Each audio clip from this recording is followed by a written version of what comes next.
Rastet e humbjes por dhe të dëmtimit të turistëve të huaj që eksplorojnë shtigjet malore vijojnë të mbeten një problematik shqetësuese. Rasti më i fundit është pikërisht i tillë ku përveç operacionit të kërkim shpëtimit ka qenë e nevojshme dhe dhënia e ndihmës mjekësore. Sipas Nexhep Hysolakoj, specialist i zonave të mbrojtura për organizimin e operacionit të fundit të kërkim shpëtimit, është dashur angazhimi i disa strukturave përfshirë administratën e zonave të mbrojtura, shërbimin zjarfikës, policinë e shtetit dhe infermierin e qendrës shëndetësore të Imarës.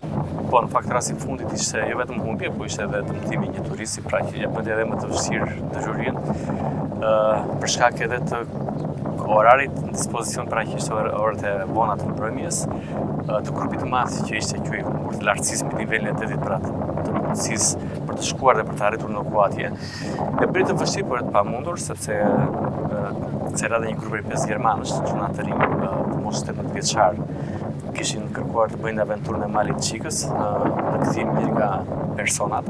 Kishte pësuar hipotermi dhe pamundësi për të lëvizur 2 metra mbi nivelin e detit.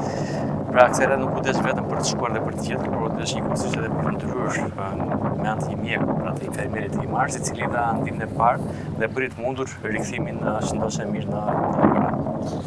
Ndërkohë, sipas Hysolakoj, rritja e fluksit të turistëve gjatë sezonit veror ka sjellë dhe një shtim të numrit të vizitorëve që zgjedhin të eksplorojnë shtigjet. Problemet lidhen kryesisht me mungesën e informacionit dhe mos angazhimin e guidave lokale, të cilat mund të ofrojnë orientim dhe siguri gjatë eksplorimit. Megjithatë, një pjesë e madhe e turistëve preferojnë të lëvizin vetëm, duke krijuar situata të vështira në rast humbjeje apo emergjence. Pra, rritja e fluksit turistik njëkohësisht rrit edhe përdorimin e shtigjeve mjedisore nga turistë huaj. Mosmarrja e informacionit të dur është njëri nga shkaqet e para, por ajo që është më e rëndësishme dhe i themi gjithmonë është mos përdorimi i guidave lokale. Pra, gjithë duam të kemi një turizëm të sigurt malor, duhet se s'bëj që të kemi guida lokale, të cilat janë persona të aftë për ta bërë ditën të këndshme, pra, për ta bërë ditën turistike dhe për të kthyer përsëri në destinacion. Pra. Kemi guida lokale?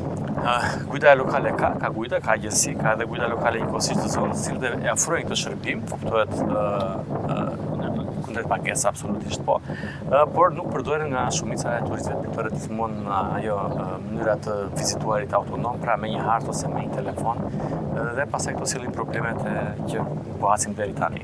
Hysolakoj ndalet dhe te sinjalistika në shtigje. Sipas tij, sinjalistika vertikale ekziston, po ka ende nevojë për përmirësime dhe shtim të saj në disa zona. Ai thekson se shpesh turistët nuk u kushtojnë vëmendje tabelave orientuese, çka ndikon në humbjen e orientimit. Sinjalistika është sinjalistika që ne quajmë sinjalistika vertikale, ose sinjalistika e shkruar me simbole nëpër pemë, nëpër drur, nëpër shkëmbej, pra që është një sinjalistikë bojës së bardhë të kuqe, të cilat tregon kur ti je në shtek.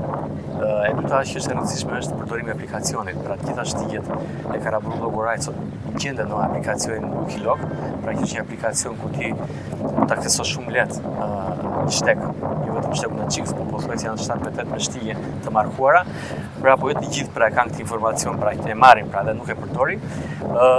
Pastaj po sigurisht ka nevojë akoma për më tepër, pra për tabela, ka nevojë për më tepër për sinjalistik, ka më tepër për hapje shtigjesh, pra, sepse normalisht në periudha të caktuara shtegu natyrisht rikthehet përsëri në gjendjen e pashme, pra mbyllet.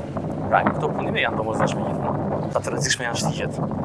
Edhe shtegu i vogël mund të bëhet i rrezikshëm për mungesë informacioni, e para fare. E dyta është për aftësitë që ka grupi që duhet të kryejë një shtek të caktuar. Shtigjet të vështira, pothuajse të Karaburunit janë gjitha të vështira për shkaqe të ndryshme, të mungesës ujit pishëm, mungesës ose ekspozimit të diellit, sidomos në periudhën e beharit, po e quajmë kështu. Kurse shtigjet e aventurës janë ato të Malit Çikës, sepse kanë një pjerësi të jashtëzakonshme, kërkojnë gjithë ditën impenjim, pra nuk është një shtek që mund ta nisësh në drekë dhe ta përfundosh në mëngjes, pra është një shtek që do ta fillosh në mëngjes dhe ta mbyllësh pasi të vonë. Pra, të rrezikshme nuk e bën thjesht vetëm shteku, po e bën njëkohësisht edhe po themi kështu ai trekëndshi grup, shtek dhe koha.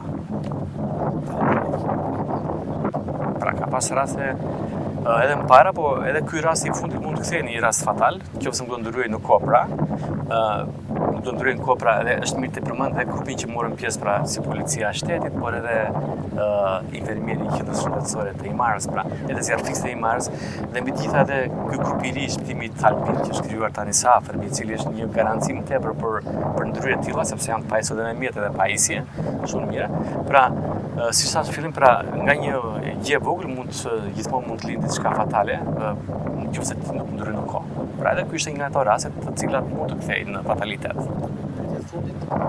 Deri tani, këto momente që po flasim, personalisht është hera 34 e kërkimit shpëtimit është falas. Absolutisht po. Vetëm gjatë javës së fundit janë regjistruar 3 raste të humbjes së turistëve që eksploronin shtigjet, duke sjellë jo vetëm operacione kërkim shpëtimi, por dhe probleme shëndetësore dhe dëmtime të pësuara gjatë eksplorimit.